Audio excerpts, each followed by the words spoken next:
Hello friends. आज हमारे कई सारे बैंकर्स का जो है जेईबी का एग्ज़ाम क्लियर हो गया है। आप सभी को बहुत ज़्यादा कॉन्ग्रेचुलेशंस मेरी तरफ से। और इस बार देखा जाए तो अकाउंटिंग का पेपर थोड़ा सा जो पैटर्न है थोड़ा सा डिफरेंट था। डिफरेंट इसलिए मैं आपको बोल रही हूँ क्योंकि इस बार अकाउंटिंग में काफ़ी थ्योरी पूछ लिया था। अकाउंटिंग नाम ही है जिसका मतलब होता है कैलकुलेशन, तो जनरली इसमें आपका न्यूमेरिकल ये सब हुआ करता था। पर इस बार थ्योरी पोर्शन बहुत ज़्यादा था न्यूमेरिकल के कंपैरिजन में, तो इसी वजह से कुछ बैंकर्स का एक दो नंबर अकाउंटिंग में रह गया। पर काफ़ी सारे जिन्होंने अच्छे से अकाउंटिंग का जो है थ्योरी भी अच्छे से रिवाइज किया था और न्यूमेरिकल भी उनके मार्क्स ठीक आए हैं। पर जिन्होंने न्यूमेरिकल पे ज़्यादा डिपेंडेंसी दिखाई थी तो उनका एक या दो नंबर का जो है अकाउंटिंग में रह गया। बट ओवरऑल अगर हम बात करें तो कई सारे बैंकर्स का जो है एग्ज़ाम हो गया है। और अभी अभी तक मैं अगर हाईएस्ट स्कोर की बात करूं तो किसी ने मेरे को अभी लेटेस्ट मैसेज किया आधा घंटा पहले कि प्रिंसिपल प्रैक्टिस बैंकिंग में उनके 82 मार्क्स है और अकाउंटिंग में उनके कुछ 68 और लीगल में 64। तो अभी तक मुझे वो वाले जो मार्क्स हैं प्रिंसिपल वाले वो उस उनके ज़्यादा हाईएस्ट लगे। और 70 प्लस इस तरह से भी कईयों के मार्क्स थे। और 60 की रेंज में भी कई सारे थे, 50 की रेंज में भी कई सारे थे। और कुछ ऐसे भी थे जिनका 45 46 इस तरह से मतलब एक नंबर से रह गया था, तो इस रेंज में भी थे। तो सभी रेंज के जो है मैसेजेस आए थे आज। और अब तो आपका जो है एग्ज़ाम जो है अभी हो गया है। और अब अगली बार से जो भी आप एग्ज़ाम देंगे जेईबी का, वो अब आपका 3 पेपर नहीं होने वाला, 4 पेपर वाला हमारा जो है जेईबी का एग्ज़ाम रहेगा, जो कि आपका मई 2023 से लागू होगा। तो देखिए, अभी बहुत ज़्यादा कुछ मैसेजेस ऐसे भी थे जिनका एक नंबर से रह गया था, तो बहुत ज़्यादा दुःख होता है कि सिर्फ़ एक नंबर की वज़ह से मुझे अभी पूरा जेईबी का जो नए पेपर जो ऐड हो जाएँगे, मेरे को सिर्फ़ एक नंबर की वज़ह से ऐसा हुआ। मतलब उनके ज़्यादातर के जैसे अकाउंटिंग में एक नंबर से रह गए, 44 ऐसे मार्क्स आए थे, तो उनको बहुत ज़्यादा दुःख हुआ। तो उनके लिए मुझे भी दुःख हुआ। बट आपको ज़्यादा इसमें दुखी होने की कोई बात नहीं है, क्योंकि देखा जाए तो आप चाहे तो मेल लिख सकते हैं, क्योंकि 1 या 2 नंबर ऐसा बोल रहे हैं अकाउंटिंग के लिए कि वो गलत जो है क्वेश्चंस दिए थे तो आपको ग्रेस मार्क मिलने चाहिए। तो डेफिनेटली अगर ऐसा कुछ था तो आपको मिलने चाहिए ग्रेस मार्क्स। उसके लिए आप आईबीएफ को मेल लिख सकते हैं। उसमें जो भी आपको गलत लगा आप बता सकते हैं उनको।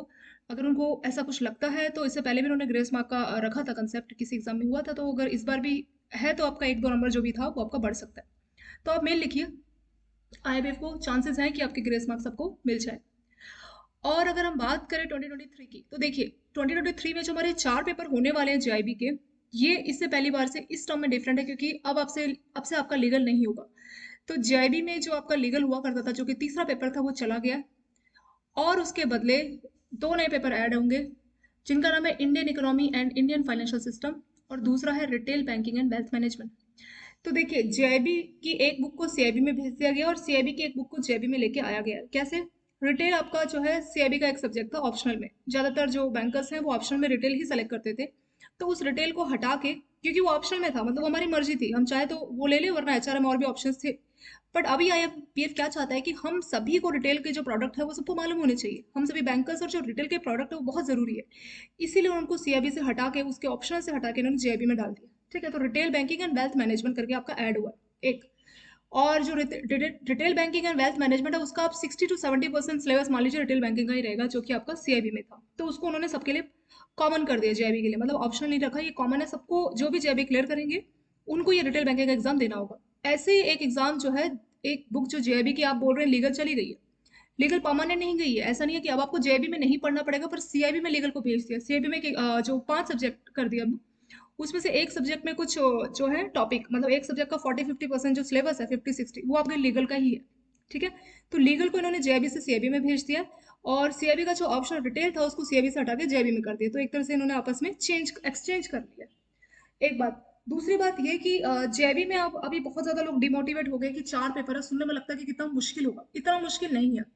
प्रिंसिपल आपका पहले भी था, अकाउंटिंग आपका पहले भी था, लीगल आपका चला गया, पर इसका ये मतलब नहीं कि लीगल में आपने जो भी पढ़ा वो सब वेस्ट हो गया। वो वेस्ट नहीं हुआ है, वो आपके सीआईबी में काम आएगा। ठीक है, कोई भी चीज वेस्ट नहीं हुई है। और वैसे ही सीआईबी का आप रिटेल तो पढ़ते, वो आपका जेबी में आ गया, तो मतलब डेफिनेटली हम बैंकर से तो जेबी के बाद हमें सीआईबी लिखना है। बस फर्क इतना हो गया कि जेबी की एक बुक को जेबी से सीआईबी में और सीआईबी की बुक को जेबी में कर दिया। हाँ, एक जो मैंने आपको बुक बोला Indian economy and Indian financial system, ये नया है।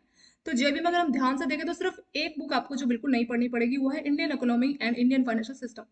और ये बुक भी पूरी की पूरी क्या है, थ्योरी के ऊपर है। तो इंडियन इकोनॉमी से रिलेटेड, इकोनॉमिक्स से रिलेटेड इस तरह के जो है इसमें मॉड्यूल है, तो वही पूरा थ्योरी है। अभी बुक नहीं आया, बट आया भी अपने प्रॉपर बताया कि साइट पे वो लोग जैसे ही अपनी साइट पे आया भी अपने इन्फॉर्मेशन दी है कि जैसे ही आपका जो एग्ज़ाम खत्म होगा दिसंबर के बाद, तो जनवरी से शायद वो जो है बुक्स टाइम पे अवेलेबल कराएँगे, ताकि मई और जून में जो एग्ज़ाम होंगे बैंकर्स के किसी को कोई दिक्कत ना हो, तो पूरा सिलेबस का सारा मैकमिलियन का अच्छे से बुक आपको साइट पे मिल जाएगा। तो जब बुक आ जाएगी तब हम उसकी वीडियोज़ भी बना लेंगे। ठीक है? तो जेईबी के लिए आपको ज़्यादा डिमोटिवेट नहीं होना है, बहुत ज़्यादा फ़र्क नहीं पड़ा। बस हाँ, टाइम का हो गया कि जो बुक आपको सीआईबी में पढ़नी पड़ती, वो बुक आपको जेईबी में भेज दिया, और जेईबी में जो आप एक बुक पढ़ते हो उसको सीआईबी में भेज दिया। ऐसा थोड़ा-सा फ़र्क पड़ा, और एक जो सब्जेक्ट है एक्स्ट्रा है, तो बस देखा जाए तो एक ही सब्जेक्ट उन्होंने एक्स्ट्रा ऐड किया। ये हो गया हमारा जेईबी का। अब जिन भी हमारे बैंकर्स का जेईबी का एग्जाम क्लियर हुआ है, क्योंकि कई सारे मैसेजेस इसको लेके भी थे कि जेईबी का एग्जाम भी हो गया है, तो अब वो लोग क्या करेंगे, सीआईबी की तैयारी करेंगे। तो सीआईबी में 5 पेपर है, तो सुन के काफी ज्यादा लगता है कि 5 पेपर कैसे क्लियर होगा। और सिर्फ 5 पेपर नहीं है, साथ में इन्होंने नेगेटिव मार्किंग का जो कंसेप्ट लेके आए, वो भी है। तो अब नेगेटिव मार्किंग को लेके भी चलना है, ऊपर से पूरे 5 जो आपके सब्जेक्ट हैं उनको भी हमें एक साथ लेके चलना है। तो कैसे ये होगा? तो देखिए, इनके बारे में मैं आपको एक डिटेल में एक स्ट्रेटेजी बताती हूँ कि आपको किस तरह से अपनी सीआईबी की तैयारी स्टार्ट करनी है। और स्ट्रेटेजी बताऊँ उससे पहले मैं आप लोगों को एक बात बोलना चाहूँगी कि वीडियो में आपको बहुत इंपॉर्टेंट इन्फॉर्मेशन मिलने वाली है, तो वीडियो को आप पूरा देखेंगे। अगर आप बीच में स्किप करते हैं तो आपको आधी इन्फॉर्मेशन ही पता लगेगी, तो बेटर है कि आप वीडियो को पूरा लास्ट तक देखें कि मैंने आपको क्या क्या स्ट्रेटेजी बताई, क्योंकि यही स्ट्रेटेजी आप अपने आने वाले 4-5 मिनट तक इस्तेमाल करेंगे, तो डेफिनेटली आपका जेईबी या जो सीआईबी का एग्जाम है वो क्लियर हो जाएगा। तो मेरी जो स्ट्रैटेजी है वो बैंकर्स के टाइमिंग को लेके है। तो कुछ बैंकर्स ऐसे हैं जो कि ऑफिस से 5 से 5:30 बजे छुट्टी जिनका हो जाता है। ठीक है। कुछ बैंकर्स ऐसे हैं जो 7:30-8 बजे ऐसे ऐसे मतलब 7:30-8 बजे वो लोग ऑफिस से निकलते हैं। तो ये दो कैटेगरी के बैंकर्स है, टाइमिंग में बहुत डिफरेंस है, 2-2.5 घंटे का पूरा डिफरेंस है। तो कुछ ऐसे बैंकर्स होंगे जिनका 5-5:30 बजे, या कुछ आरआरबी जो बैंक में काम करते हैं वहाँ जल्दी छुट्टी हो जाता है, तो वो सभी एक कैटेगरी वाले हो जाएंगे। और जो नॉर्मली हमारे बैंकों में काम करते हैं जिनका लेट छुट्टी होता है, जो कि 7:30-8 ऐसे बजे ही ऑफिस में रहते हैं, कुछ 8:30-9 बजे, आजकल इतना ज़्यादा हो गया कि कुछ 8:30-9 बजे बैंकों में रहते हैं। तो उनके लिए जो 5 सब्जेक्ट है ये कुछ सपने जैसा है कि कैसे इसको करेंगे, क्योंकि इसमें नेगेटिव मार्किंग है। तो पहले तो ऐसे भी होता था कि हमें नहीं आता था तो हम कुछ भी क्वेश्चन छोड़ के नहीं आता था, हम कुछ ना कुछ तुक्का लगा देते थे। ज़्यादातर सी ऑप्शन ठीक होता तो हम सी ऐसे करके, या अगर ऑल ऑफ दिस है तो वो हम टिक लगा देते थे। लेकिन अभी उन लोगों को भी डिमोटिवेशन नहीं होना है। मैं आपको दोनों को लेके स्ट्रैटेजी बताऊंगी। तो जिनका 5-5:30 बजे छुट्टी होता है, तो वो लोग एक बार सोच सकते हैं कि हाँ, 5 सब्जेक्ट हम शायद एक बार में क्लियर कर लेंगे, वो मतलब ट्राई कर सकते हैं। बट जिनका 7:30-8 ऐसे बजे छुट्टी होता है, तो उन लोगों को बस यही स्ट्रैटेजी अपनानी जो मैं आपको अभी बताने वाली हूँ। तो देखिए, पहले मैं जो लेट वाले हैं उनके बारे में बताऊंगी, और जो जल्दी वाले हैं उनकी स्ट्रैटेजी मैं थोड़ी देर बाद बताऊंगी। तो जो लोग 8:30-8 ऐसे ऑफिस से निकलते हैं, तो उनको जो 5 सब्जेक्ट क्लियर करने हैं उनको ये बनाना है स्ट्रैटेजी, क्योंकि 6-6 महीने बाद आपके एग्जाम हो जाते हैं। तो आप ये सोचिए कि पांचों सब्जेक्ट आप एक बार में नहीं क्लियर कर पाएंगे, क्योंकि नेगेटिव मार्किंग भी है, तो बिल्कुल चांस बहुत कम है। आप एक काम कीजिए, पहले 3 पेपर पर फोकस कीजिए। पहले वाले जो सेमेस्टर उसमें पहले आप 3 पेपर निकाल लीजिए, क्योंकि आपके पास 1 घंटा ही डेली होता है, 1 या 1.5 घंटा आप मान सकते हैं। तो आपको जो 4-5 महीना है उसमें आप सिर्फ 3 सब्जेक्ट की तैयारी कर पाएंगे, और वो 3 सब्जेक्ट कौन से वो भी मैं आपको बताती हूँ। एबीएम और बीएफएम आप कर लीजिए, और जो इलेक्टिव है, इलेक्टिव में आप कोई भी सब्जेक्ट ले लीजिए। वीडियोस अभी वैसे इलेक्टिव की सिर्फ रिटेल की हुआ करती थी, लेकिन अब तो वो जेबी में चला गया, तो अब शायद मैं आपको एचआरएम की कुछ वीडियोस प्रोवाइड कराऊँ।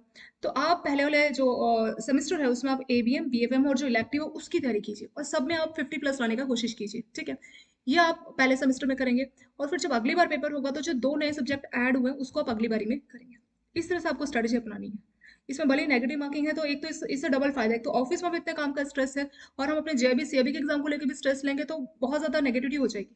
तो उससे बचने का यही तरीका है कि कोई बड़ा काम है तो उसको एक बार में इग्नोर करने से, कितना बड़ा काम है नहीं होगा, बेटर आप उसको 2 हिस्सों में बांट लीजिए, क्योंकि आपके पास टाइम नहीं है। तो आप क्या करेंगे कि पहले 3 सब्जेक्ट की तैयारी करेंगे, 50+ लाने का पूरा कोशिश करेंगे, क्योंकि नेगेटिव मार्किंग, अगर नेगेटिव मार्किंग नहीं होता तो भी मैं आपको बोल सकती थी कि आप सोच सकते हैं, थोड़ा टाइम एडजस्ट कीजिए। पर क्योंकि नेगेटिव मार्किंग है तो फ्लूक तुक्का आपको कुछ भी नहीं लगाना है। ठीक है। तो आप 3 सब्जेक्ट की तैयारी की, छोटे से 2 सब्जेक्ट बच गए, उसको आप अगले सेमेस्टर में निकाल लेंगे, तो 1 साल के अंदर आपका डेफिनेटली जो है सीआईबी का इंक्रीमेंट हो जाएगा। जो 5-5:30 बजे आते हैं, तो उनको मैं बोलूंगी कि आप पांचों सब्जेक्ट को एक ही बार में क्लियर करने का सोच सकते हैं। ठीक है। और आपको क्या करना होगा, थोड़ा टाइम देना पड़ेगा। अभी तक क्या होता था, हम 2 महीना पहले या 3 महीना पहले स्टार्ट करके हमारा हो जाता था एग्जाम। ठीक है। लेकिन अभी क्या पैटर्न बहुत चेंज हो रहा है। पहले जैसे केस स्टडी पूछते थे, तो मेरे हिसाब से केस स्टडी ज्यादा सिंपल है, पर अभी थ्योरी मतलब इतनी बड़ी जो बुक है जिसमें 700-800 पेज है, ये कहीं से भी थ्योरी का कुछ भी क्वेश्चन उठा के आपको दे देते, तो किसी एक थ्योरी में से 5 नंबर का केस स्टडी से बना देते। तो इसीलिए मैंने जो नई वीडियोस बनाई है एवीएम बीएफएम, बहुत डिटेल्ड है, क्योंकि पैटर्न चेंज हुआ है। पहले का पैटर्न क्या था, पहले न्यूमेरिकल केस स्टडी का पैटर्न था, तो सारी वीडियो उसी के कंसेप्ट पे थी। पहले थ्योरी का 10-15 नंबर का ही आते थे। अभी 2 साल से क्या पैटर्न चल रहा है सीएबी में, पूरा थ्योरी हो गया, तो हमें बहुत डिटेल से थ्योरी बनाना पड़ा। इसीलिए मैंने आपकी एबीएन और बीएफएम की नई वीडियोस बनाई है, जो कि बहुत ज्यादा डिटेल में है। उनको पढ़ने के लिए आपको अच्छा खासा टाइम चाहिए। तो जो 5:30 बजे वाली छुट्टी वाले हैं, जिनको 5:30 बजे छुट्टी हो जाता है, वो लोग 3-4 घंटा डेली अगर देंगे, ठीक है, 3-4 घंटा अगर आप डेली देते हैं 6 महीनों तक, 5.5-6 महीनों तक, तभी आप क्लियर कर पाएंगे। अगर आप इतना टाइम नहीं दे पा रहे, या अगर आपने अपनी तैयारी लेट से स्टार्ट करनी है, तो फिर आप भी वही वाला स्ट्रेटेजी अपनाएंगे जो 8:30 बजे या 8 बजे की छुट्टी वाले अपनाते हैं। ठीक है, यही पैटर्न आपको भी लागू करना पड़ेगा। आप 3 और 2 ऐसे करके 2 हिस्सों में बांट लीजिए, और 1 साल में आपका एग्जाम क्लियर हो जाएगा। क्योंकि यहाँ नेगेटिव मार्किंग भी है, इसीलिए मैं आपको बोल रही हूँ। अगर नेगेटिव मार्किंग नहीं होता, फिर भी हम ट्राई करते। तो यही वाली स्ट्रेटेजी आपको अपनानी है। और काफ़ी सारे जो बैंकर्स हैं जिनका जेबी का एग्जाम क्लियर हुआ है, तो वो यही सोच रहे हैं कि कब से शुरू करना है, क्या शुरू करना है। तो मैंने आपको आपके ऑफिस की टाइमिंग के हिसाब से स्ट्रेटेजी बता दी है, आपको इस हिसाब से स्ट्रेटेजी करनी है। और एबीएम बीएफएम की बुक्स तो अवेलेबल है, और एचआरएम की बुक भी अगर देखा जाए, या जो भी आप इलेक्टिव ले रहे हो वो बुक्स भी अवेलेबल है। सीएबी में जो 2 नए सब्जेक्ट ऐड हुए हैं उनकी बुक नहीं है, और उसमें से एक तो हमारा जो लीगल जेआईबी में आपने क्लियर किया वही आपका आएगा। मतलब जो 2 बुक्स बची हैं सीआईबी में, उसमें एक बुक में तो आपका लीगल का जो सिलेबस है वो दिया हुआ है। ठीक है, तो आप 60-70% आप ऑलरेडी लीगल पढ़ के आए, तो आपको यहाँ पे भी बेनिफिट मिलने वाला है। जो एक सब्जेक्ट बच गया उसका हम देखेंगे कि क्या उसका करना है। तो जब बुक्स आएंगे तब हम उसकी वीडियोस बनाना स्टार्ट करेंगे। तब तक जो चीज़ें अवेलेबल है आप उनको यूटिलाइज कीजिए। और अगर मैं मेंबरशिप की बात करूँ, तो आपने यूट्यूब में मेंबरशिप ली है, वहाँ पे मंथली बेसिस का होता है। अगर आप चाहे तो ऐप के थ्रू भी मेंबरशिप ले सकते हैं, और ऐप में आपको 1 मंथ, 3 मंथ, 6 मंथ, 1 ईयर सभी मेंबरशिप के ऑप्शन मिल जाएंगे। अभी तक तो 6 मंथ का ही ऑप्शन है। आप चाहे तो 1 ईयर का जो है वो ऑप्शन मैं फ्यूचर में आपके लिए अवेलेबल करा दूंगी। ऐप का बेनिफिट एक ये है कि जैसे रूरल एरियाज में इलेक्ट्रिसिटी सॉरी वो इंटरनेट कनेक्टिविटी का इशू है, तो आप डाउनलोड करके भी उसको देख सकते हैं। ये वाला बेनिफिट आपको मिल जाएगा। ठीक है, एक बार फिर से आप सभी को कॉन्ग्रेचुलेशंस जेआईबी के एग्ज़ाम के लिए। और आपकी जो स्ट्रैटेजी है सीआईबी के एग्ज़ाम के लिए वो भी मैंने आपको बताई है। और जेआईबी जिनको मई जून में देना है वो भी मैंने आपको बताया कि कौन से 2 सब्जेक्ट आपके कॉमन है। जो बचे हुए 2 सब्जेक्ट है बस आपको वही देने हैं। उसमें से एक तो आपका रिटेल एंड वेल्थ मैनेजमेंट है, और एक इकोनॉमी है। तो बहुत ज़्यादा मुश्किल नहीं है, बस आपको तैयारी टाइम पे शुरू करनी पड़ेगी। ठीक है, 3 से 4 हो गया है, तो आपको जो तैयारी है वो लास्ट के 2 महीनों में ना शुरू करके लास्ट के 4 महीने ऐसे करके कंप्लीट करना होगा। उसी से आप अपना जेआईबी जो है कंप्लीट कर पाएंगे। ओके, और thank you so much for watching this video.